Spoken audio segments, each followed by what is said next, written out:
Indonesia nggak ikut Piala Dunia jadi gak ada dampak. Nah, itulah ada. Jangankan Indonesia. Kalau itu udah nggak bisa fight back tuh. Iya. Mundur aja udah.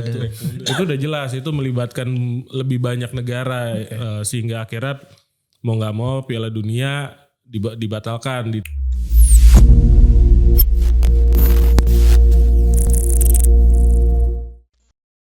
Kembali lagi di Ruang Padit sama gue Yazid Abdillah. Irawan. dan kita udah ada di pertengahan bulan Ramadan ya kan. Alhamdulillah Tidak berasa ya sebenarnya ya. Dari kita awal syuting kemarin padahal baru Ramadan ya. Belum. Minggu kemarin. Kita udah hari keberapa sih nih? Minggu kemarin kayak udah Ramadan sekali. Enggak. Belum ya? Belum Pas ya? kita kemarin tuh H-1 Oh iya. sebelum hari Nah, pertama. berarti baru 8 hari nih. Enggak, udah 10. Udah 10 kan? lewat. Pi. Kalau lihat Pandit Ngabuburit Iya, udah pada 10 waktu itu lebih. udah 10. Harusnya udah lewat mas. Udah kemarin kalau nggak salah kita Oh, iya, sempat iya. syuting bulan puasa. Iya, Tapi bulan puasa. ya alhamdulillah masih lancar. Alhamdulillah. Gue pribadi masih lancar. Kalau kalian Alhamdulillah lancar karena sibuk kerja ya di Jokowi. Iya, bener. Apa kesana? kerja. Saya masih kuat.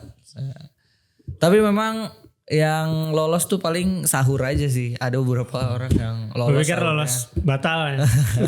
Sahurnya lolos. Tapi emang gue sebetulnya gue tuh kalau misalkan puasa-puasa awal masih mencoba untuk sahur karena sayang aja gitu nggak sahur. Tapi kalau udah masuk pertengahan, udah males lah udah. Bisa kuat. Ya maksudnya alhamdulillah kuat, cuman ya awal-awal lebih kan nggak mau melewatkan sahur aja. Gitu. Seninya kan sahur itu seninya berpuasa di sahur. Iya. Cuman tapi mas udah tengah udah akhir mah males sahur mas beneran udah. Adalah Iya, juga jadi gitu. Biasanya kalau malamnya udah makan. Iya, biasanya besok tengah malam udah makan. Iya. Kalau Dan makannya buka terus tidur, sahur nggak sahur. Itu lapar banget. Wah, Sumpah itu bener. berat. Itu harus sahur lu. Itu berat ya, itulah. Tapi memang ujiannya adalah nih editor kita kan anak kos ya. Waktu itu beberapa kali lolos nggak sahur dia. Iya. Lemes dia kan, terlemes. Enggak dia bilang buat kok pakai alpukat sama kurma. Oke, itu ya buat teman-teman tuh katanya alpukat sama pisang itu Iya. ajaib katanya, kuat sampai Iya dia mau ikutan Adera ya soalnya. Alpukat kurma di blend gitu. Enggak dimakan kayak. Makan langsung. Langsung dikerok. Dikerok, alpukat, terus Kurmanya kurma. dikadoin iya.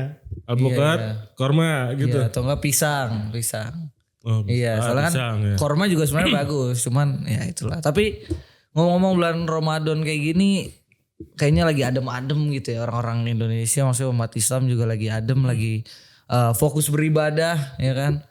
Tiba-tiba kemarin ada berita ramai banget soal Iran memancarkan serangan balik. Kayaknya yang rame, gue ngelihat ramenya tuh pas Iran memancarkan serangan balik, bukan pas diserangnya loh. Iya. Gitu. Mungkin coba lu ngelihat gak apa sih situasi yang ramai kayak gitu di kemarin? Sebenarnya ini kan awalnya dari yang Israel tiba-tiba nyerang beberapa situs pangkalan militer dan fasilitas nuklir Iran ya. Oh gitu, dari Israel. Dari Israel doang. Selalu dari Israel lah. Mulai yang berakhir dengan Serangan saling berbalas 12 hari itu tuh. Ya. Sebelum yang ini gitu. Saya Yang dulu ya. Iya saya sempat diinisiasi lah perundingan. Katanya perundingan udah hampir jadi tapi last minute batal karena Donald Trump gak suka dengan isi perundingannya. Gue gak ngerti. Gitu. Padahal board of peace ya. Padahal board of peace tuh. Iya padahal board of peace. Ya gue gak ngerti lah pikiran yang join di board of peace itu seperti apa. Ya maksudnya board of peace tapi lu membantu satu negara lain menyerang satu negara berdaulat gitu. Itu kan. Ya berkali-kali Amerika melakukan itu dan lolos gitu di Afghanistan, di Irak, sekarang dengan Iran. Maksud gue gak tahu apa yang mereka tahu ya gitu. Jadi pasti ada hal yang gue nggak tahu lah gitu. Dan maksudnya kalau dari PBB-nya juga kan nggak. PBB cuma bisa mengutuk gitu. PBB juga ya udah lah. PBB kan isinya gitu juga. Iya. Mereka juga kan punya hak veto di PBB. Jadi buat apa gitu. Rusia dan Cina yang digadang-gadang sebagai lawan atau rival ya nonton-nonton aja gitu. Iya. Itu lebih ke situ sih akhirnya eskalasi meningkat. Barulah boomnya kemarin tiba-tiba Khomeini dinyatakan meninggal. Itu sih beneran gong, bener-bener gong banget. Lah gitu. Karena Ayatullah Ali Khamenei ya. Petinggi Iran ya. Iya. Itu orang udah nggak. Jadi maksudnya nggak ada yang nyangka sampai beneran si raja terakhirnya bener-bener langsung diincar gitu. Maksud gue ya ini bener-bener berita paling mengejutkan di tahun inilah. Sekaliber Khomeini gitu kena. Iya ya, bukan Netanyahu-nya ya. Bukan Netanyahu-nya. Itu bakal lebih boom lagi tuh. Coba kayak itu udah last chapter dah kalau itu deh. Iya ya, last chapter ya. Iya. Soalnya lolos terus bos, maksudnya nggak kena gitu. Susah itu caranya gimana itu. Iya, dan maksudnya kalau dari sisi sepak bola ya Mas, kita ngeliat coba dari sisi FIFA-nya. Lu baca gak berita-berita terakhir gimana sih stand-nya FIFA terhadap serangan-serangan ini? Gue belum terlalu ngikutin ya FIFA update-nya kayak gimana. Cuman yang gue yakin sih pada umumnya kalau bicara soal sepak bola secara umumnya ya, FIFA akan berlaku sama dengan hal-hal sebelumnya kayak waktu Israel konflik dengan Palestina, Israel dengan Iran yang kemarin, sama sekarang dengan kondisi Amerika, Israel dan Iran gitu. Pada akhirnya ya apa yang dilakukan FIFA sih akan sama juga, nggak ada tindakan tegas, semuanya serba abu-abu, semuanya serba normatif, formalitas gitu. Karena ini udah jadi apa ya, hal yang mengakar ya, dari dulu kan selalu yang ditekankan gimana tindakan FIFA, gimana tindakan UEFA gitu terhadap Israel yang udah bertahun-tahun gitu. Tapi pada akhirnya sama aja gitu. Dari dulu juga ketika Amerika juga melakukan invasi dengan dalih perdamaian gitu ke negara-negara Arab, ke negara-negara Teluk kayak Irak dan lain-lain, itu juga pada akhirnya kan nggak ada campur tangan FIFA dalam melakukan tindakan yang seharusnya mereka bisa lakukan, karena sebelumnya juga waktu Rusia juga kan kasusnya invasi ke Ukraina juga kan dengan segera UEFA dan FIFA juga melakukan tindakan gitu. Apa yang terjadi dengan Rusia ternyata kan nggak berlaku dengan Israel ataupun Amerika, dan itu juga kayaknya sih akan terus seperti itu gitu. Pada akhirnya gue ngeliatnya sih dengan kondisi kayak gini, katakanlah ini kan kita nggak melihat siapa yang melakukan invasi, siapa yang melakukan pokoknya siapa viktimnya, siapa villainnya dan lain sebagainya. Tapi ketika melibatkan Amerika Serikat, melibatkan Israel dan Iran, pada akhirnya siapa yang jadi tumbal, kita akan tahu tumbal dari FIFA gitu kan. Iya. Jadi udah ketebak, udah kebaca semuanya gitu. Iya, maksudnya ya kalau soal Israel kita udah tahu sendiri lah, ini negara lolos terus-terusan gitu. Karena mereka panitianya udah. Panitia dunia sekarang belum mau lawan panitia. Iya, tapi lu ngeliatnya gimana di soal yang kemarin, maksudnya gue juga ngeliatnya waktu yang Rusia Ukraina itu, Rusia tuh benar-benar langsung dikucilkan. Kalau nggak salah tuh cuman selang 4 hari lah, cuma 4 hari buat UEFA. UEFA untuk kasih ban ke Rusia, dalihnya jelas karena menyerang negara berdaulat. Dalam hal ini waktu itu Ukraina di Kiev gitu, dan sebetulnya kan sama aja apa yang sekarang terjadi di Iran ya. Kita nggak usah ngomong Palestina lah, Palestina mungkin masih ada dalih soal poin negara berdaulatnya gitu. Tapi kalau soal Iran kan udah jelas gitu. Negara berdaulat juga yang bolak-balik Israel nyerang Iran berkali-kali dalam beberapa bulan terakhir. Waktu itu juga nyerang Libanon. Itu kan udah jelas gitu, negara itu berdaulat, dan FIFA sejauh ini sebetulnya kita juga udah tahu lah ya apa yang akan dilakukan oleh FIFA. Kemarin terakhir Gianni Infantino juga jawab, sempat diwawancara sama wartawan Eropa yang jelas. Infantino bilang masalah Rusia sama Amerika Israel ini beda. Kalau Amerika Israel ini tuh agak rumit, dan kalau misalkan kita menjatuhkan sanksi ini akan menjadi sebuah kerugian buat kita. Kita harus pelajari dan segala macam. Intinya jawaban-jawaban normatif yang kita udah tahu sebetulnya Gianni Infantino nggak akan berani untuk kasih ban ke Amerika atau Israel gitu. Amerika lah, Israel kan bukan negara. Jadi lebih ke sananya sih kalau gua. Sebetulnya kita juga nggak perlu mempertanyakan apa nih yang langkah yang akan dilakukan FIFA ke depannya. Gak akan berani FIFA untuk ban Amerika dan negara satunya itu. Iya maksudnya secara langkah sebenarnya harusnya udah jelas ya. Iya. Bisa melakukan hal yang dilakukan terhadap Rusia gitu. Bahkan Contohnya udah jelas Rusia, lu udah bisa melakukan itu ke Rusia, negara berdaulat juga, negara yang jelas negaranya, ibu kotanya di mana, pemimpin negaranya siapa dan segala macam, itu kan yang juga terjadi sama Iran ya.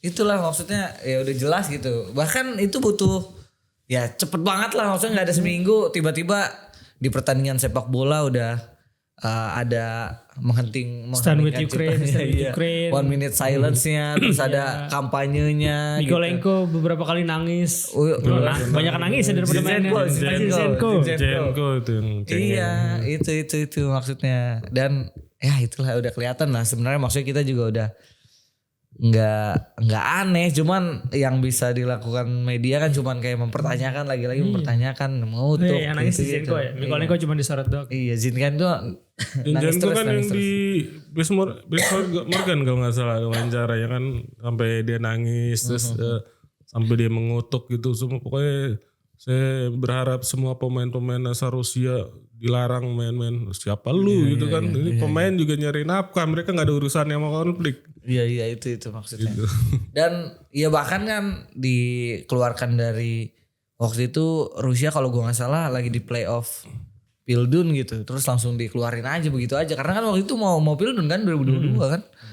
Ya dikeluarin begitu aja. Sedangkan saat ini kasusnya adalah Amerika adalah tuan rumah Piala Dunia yang sebenarnya tinggal menghitung hari gak sih? Soalnya bagi Piala Dunia 100 hari pun itu udah deket banget gitu. Setahunnya udah deket banget. Iya, setahunnya udah deket banget, apalagi 100 hari tinggal besok jatuhnya kan untuk event akbar kayak Piala Dunia tuh yang 4 tahunan sebenarnya. Tapi Amerika lagi kayak gini gitu. Apa sih maksudnya menurut lu Mas kaitannya sama Pildun? Bukan sepak bola lagi, ini Pildun yang event tahunan akbar gitu.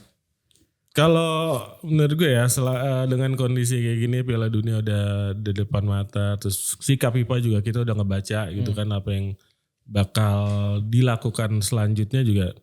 Piala Dunia bakal terus digelar di Amerika, nggak bakal ada perubahan gitu karena situasinya udah jelas, FIFA stand with siapa udah tahu gitu, karena kondisinya kan beda dengan ketika kita bicara katakanlah Perang Dunia 1, Perang Dunia 2 waktu tahun 1914-an atau 1930 itu udah jelas itu melibatkan lebih banyak negara sehingga akhirnya mau nggak mau Piala Dunia dibatalkan, ditiadakan. Tapi ini kan hanya melibatkan beberapa negara dan nggak ada efeknya langsung terhadap wilayah tempat penyelenggaraan gitu kan. Karena serangan yang dilakukan Iran pun nggak menyasar ke wilayah-wilayah pusatnya Amerika gitu kan, lebih ke pangkalan militernya di daerah-daerah di negara-negara Arab. Pada akhirnya Piala Dunia bakal tetap di Amerika Serikat dan yang jadi sorotan utama justru lebih ke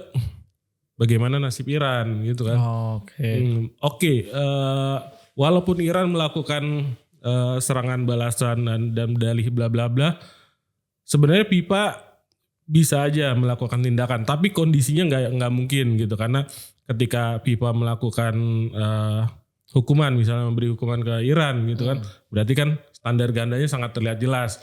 Tinggal yang dilakukan adalah gimana Iran nasibnya di Amerika Serikat kan, termasuk kayak travel ban dan lain sebagainya gitu kan. Akhirnya wacananya apakah nanti Iran bakal tetap ikut Piala Dunia atau digantikan ke negara lain gitu kan. Sebenarnya ini kasus baru apa? Sebenarnya udah ada kasus lama gitu. Apa yang serupa gitu, maksudnya kayak Iran yang potensi entah itu dicoret atau mereka mengundurkan diri gitu. Kalau dari yang lama-lama sih sempat kalau zaman-zaman dulu ada beberapa kasus negara-negara yang gagal partisipasi akhirnya ya entah dengan berbagai alasan ya, alasan perang, alasan ekonomi, alasan segala macam. Karena di negaranya lagi ada konflik atau secara ekonomi mereka lagi drop banget, akhirnya nggak bisa berangkat ke Piala Dunia, akhirnya digantikan dengan itu pernah ada. Kalau di era-era modern belum pernah ketahuan. Itu di era-era dulu ya, era-era mungkin di 1938 Hindia Belanda kalau nggak salah ikut karena ada satu peserta yang itu zaman dulu berarti kan. ya. Hindia Belanda tuh benar. Iya berarti banyak kalau dulu. Artinya kalau Iran nggak ikut potensinya ada negara pengganti lah gitu ya. Iya. Tapi kalau tuan rumah nggak mungkin diganti nih, berarti Indonesia nggak mungkin punya kesempatan buat jadi tuan rumah tiba-tiba. Gitu. Udah hamin 100 kurang gitu ya, udah susah gitu. Kemarin gue baca di Kompas, itu kalau misalkan memundurkan dirinya sebelum drawing, itu masih bisa diganti sama negara yang di bawahnya, yang entah kalah sama negara tersebut atau secara koefisien. Kalau itu mundurnya setelah drawing, ya udah dibiarin kosong. Jadi tim yang punya jadwal lawan negara tersebut bakal menang WO. Kalau udah drawing, jadi berarti kan saat ini situasi udah drawing. Berarti ada udah full belum sih grupnya udah? Iya. Kan? Iya udah full. Tinggal ya berarti kemungkinannya gitu, itu ya. Kemungkinannya ada dua itu opsi kedua dan lebih potensial dipakai. Gitu. Artinya kan sebetulnya selain itu juga kita bisa ngeliat ya FIFA nggak mau ambil pusing. Iya. FIFA nggak mikirin gimana apa yang harus dilakukan terhadap negara-negara agresor ini. Tapi cuman mentingin yang penting acara gue beres nih. Itu doang. Satu sisi kita mikirnya kalau memang nantinya Iran akan digantikan sama negara lain atau ya udah dibiarin kosong, ya udah berarti artinya kita kan semakin jelas ngelihat arah FIFA tuh kemana. Nggak serius untuk melakukan hal yang sama dengan apa yang mereka lakukan ke Rusia. Ya di sisi lain mereka cuma mentingin acara mereka doang. Iya, maksudnya kan di satu sisi sebenarnya banyak kampanye-kampanye FIFA yang sebenarnya mengarah kepada perdamaian gitu, fair play dan lain-lain gitu maksudnya. Tapi hal ini tidak tercermin di situasi saat ini lah maksudnya. Mereka tetap ya udah Fieldun jalan aja gitu kan. Artinya kan semua itu cuma campaign kosong aja kan. Iya, itu makanya. Ya berarti sama kayak rasisme mungkin. Iya. Selama melibatkan negara-negara donatur mereka ya mereka mau gimana. Itu dia. Apalagi ini Amerika gitu. Mau ditaruh di mana muka Amerika ketika tuan rumahnya tiba-tiba diganti gitu. Lagi pula siapa yang siap gitu. Udah tinggal besok. Siapa yang siap? Qatar juga gak siap, yang biasa siap gitu ya. Tuan rumah dadakan siap aja biasanya Qatar. Sekarang lagi gak siap. Iya, sekarang lagi gak siap gitu. Kalau Indonesia kan cuma sekedar misalnya cuap-cuap, nggak boleh mereka datang ke sini langsung dibatalin. Gitu kan. Kalau Amerika walaupun udah nyerang bertubi-tubi gitu, ya udah, itu kan maksudnya kan itu kan Indonesia pun dengan yang menolak Israel doang pun langsung dibatalin eventnya gitu. Karena ya Indonesia. Udah amat juga nggak kelihatan gitu Siapa lu? Indonesia ini Amerika. Udah mereka udah deal-dealan terus nih, udah jabat tangan terus tuh Infantino sama Donald Trump. Karena udah dapat Peace Award dari Iya itu udah wah. Ketua board office yang bawahannya adalah atasan kita juga gitu gimana. Yang megangin map kemarin. Iya, mediator. Itu. Jadi susah lah maksudnya buat ini. Tapi selain Amerika kan ada negara tuan rumah lain yang sedang berkonflik, men. Meksiko. Iya, itu ada tangan Amerika juga di situ. Gimana? Lu ngeliat itu tuh. Meksiko sebenarnya ada konflik apa sih kalau di Meksiko ini berbeda kah atau sebenarnya sama? Sebetulnya ini kan sebetulnya konflik yang udah mengakar puluhan tahun ya di daerah sana antara Amerika dan Meksiko tuh urusannya sama kartel narkoba kan. Terakhir tuh El Mencho, salah satu kartel narkoba kuat di Meksiko lah, CJNG kalau CJ New Generation, jadi nama kartel itu. Itu pemimpin tertingginya kemarin tewas dalam serangan yang itu akhirnya imbasnya anak buahnya El Mencho tuh ya balas dendam lah di Guadalajara, kebetulan di Guadalajara. Oke.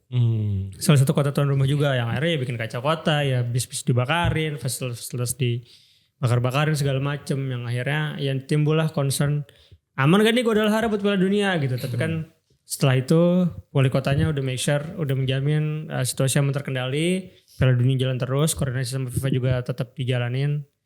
Intinya diusahakan Meksiko tetap Guadalajara tetap menggelar pertandingan Piala Dunia. Iya, itu dia. Maksudnya ada serangan, ada konflik kartel di situ, men. Siapa anjir apa coba Mas tuh datang ke situ, Mas. Apa lu yakin itu aman, Mas gitu. Itu iya, makanya sebenarnya Piala Dunia 2026 ini rada bakalan banyak sorotan ya. Selain karena non teknis penyelenggaraan di negara tuan rumah juga ya banyak yang bakal mempertanyakan gitu. Oke. Belum lagi ada beberapa rencana nanti halftime ada show apa dan segala macam. Bakal ada banyak hal-hal radikal dan perubahan-perubahan yang bakal dilakuin sama tuan rumah. Dan kalau gua nggak salah memang di Meksikonya sendiri ada pertandingan sepak bola yang sampai harus dihentikan gitu ketika ada serangan ada suara-suara tembakan gitu, ada ya ada serangan-serangan dari kartel itulah. Jadi ya biar ya kan situasi artinya nggak kondusif dong kalau kayak gitu. Dan ya kalaupun wali kotanya udah menjamin lah ya gitu. Ya kita mau bilang apa lah ya gitu. Ya, tapi buat negara-negara Afrika sih ya situasi kayak gitu hal yang lumrah ya. Berapa kali Piala Afrika harus ngelewatin negara-negara konflik segala macam tuh. Ada bayar waktu mau ke Togo, Iya Togo sempet ditembakin. Ya kalau Afrika ya kan. Ya kan kalau Afrika itu, kalau Mexico. Eropa kayaknya masih agak kaget nih. Eropa kan lagi damainya biasanya kan. Lagi jadi panitia. Iya, itulah maksudnya. Dan kalau nggak salah di sana yang main tuh kalau nggak salah siapa ya? Portugal apa Spanyol gitu yang main di sana nanti. Di Guadalajara. Iya, Guadalajara. Bayangin tuh Lamine Yamal anak 18 tahun gitu ngelihat dengan mata kepalanya sendiri. Dar gitu. Seneng dia lah, dia kan gitu. anak ini udah CS-nya Neymar, jadi daerah-daerah kayak gitu udah. Iya, tapi sebenarnya maksudnya konflik-konflik kartel kayak gini di negara-negara Amerika, khususnya Amerika Selatan sebenarnya biasa ya gitu. Venezuela atau Ya terutama Amerika Meksiko lah. Amerika Meksiko itu kan jaringan kartelnya. Kalau nonton Sicario itu kan itu jelas banget gitu segimana menegangkannya di perbatasan, orang nyebrang dan segala macam nyelundupin narkoba. Ya itu buat makanya ini hal yang udah bertahun-tahun terjadi, cuman karena jadi penting karena berdekatan sama Piala Dunia. Iya dan berdampak pada keselamatan banyak orang juga sebenarnya kan. Maksudnya kalau lagi ini kan kita bicara kartel gitu, nggak ada etika dalam berperangan mereka kayaknya. Siapapun bisa kena peluru nyasar dan lain-lain gitu. Maksudnya ini kartel gitu, bukan perang antar negara dan lain-lain. Kartel mah nggak peduli, tiba-tiba lu disangka inian apa rivalnya. Ya kena-kena aja gitu. Tapi Mas secara keseluruhan lu ngelihatnya apa sih dampaknya sama konflik-konflik ini dengan sepak bola gitu? Dampaknya sih sebenarnya kalau secara langsung untuk Piala Dunia sih gue ngeliatnya sih nggak kalau ada dampak yang signifikan. Oke. Kalau dampak secara sepak bola di domestik sih pasti lah. Kayak yang tadi lu bilang kan di Meksiko juga kan kondisinya ketika pertandingan sampai sempat dihentikan, terus kayak di nggak cuma di Meksiko, di Iran juga kan PSSI-nya kalau nggak salah udah menghentikan kompetisinya juga kan. Dan pasti berdampak juga gimana nanti nasib klub-klub Iran di ACL, Liga Champions Asia gitu juga kan.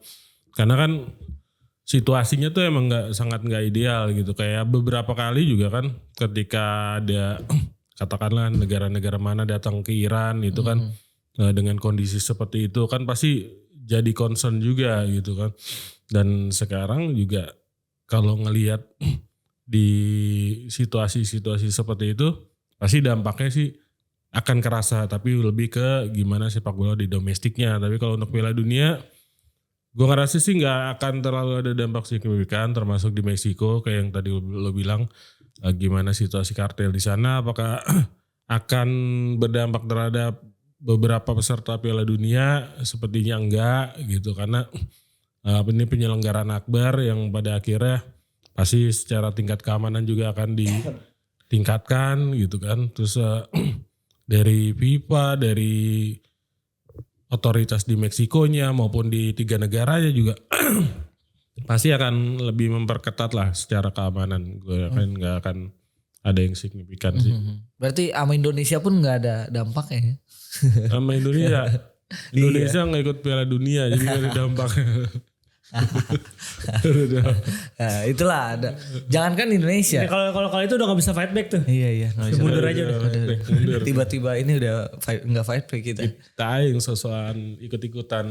Mediator. Iya kan. Ya ada ngecut tuh. Itu ibarat gubernur DKI lagi bersih tegang sama kepala otorita IKN. Tiba-tiba Lurah Beji. Lurah Beji datang. Lurah ya, lurah. Lurah Beji.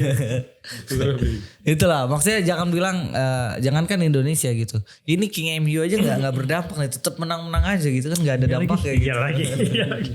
Nggak ada dampak kayak tipe dia udah Tiba-tiba peringkat di 3 4 aja nih anjir. Peringkat 3 bos. Udah beda. Itulah kalau lu ngeliatnya juga dia apa nggak ada dampaknya kan berarti Untuk sama sepak bola dan khususnya Piala Dunia. Nggak ada karena pelakunya Amerika dan sekutunya.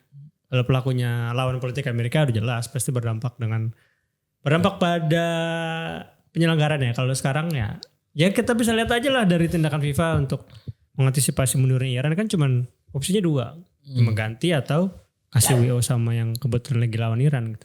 Gue rasa sih ke depannya nggak akan ada dampak gimana ya terhadap penyelenggaraan sepak bolanya gitu dalam hal ini Piala Dunia gitu. Oke. Berarti itu ya, berarti sama sekali tidak ada dampaknya karena kita tahu lah standar gandanya FIFA kayak gimana udah. Kita tahu panitianya siapa. Abang atur aja lah bang, abang kan panitianya. Ini dunia tuh punya siapa kita tahu lah. Punya Allah sebenarnya maksudnya. Panitianya kita tahu tapi maksudnya siapa. Jadi ya udahlah atur-atur Indonesia mah. Apa tuh ibarat kata. Di risalah-risalah juga kan gak kesebut kayak Nusantara deh. Iya. Apa kesebut? Karena maksudnya presiden kita aja kayaknya nggak didengar itu nggak sedengar itulah sama mereka apalagi kita gitu kan, remeh temeh aja lah sama panitia dunia ini. Nah kalau menurut kalian gimana? Apakah sebenarnya ada dampak lain dari kisruh-kisruh di dunia ini nih? Apakah memang sebenarnya ini awal mula perang dunia ketiga dan lain-lain gitu? Coba tulis komentar di kolom komentar. Sampai jumpa di episode berikutnya.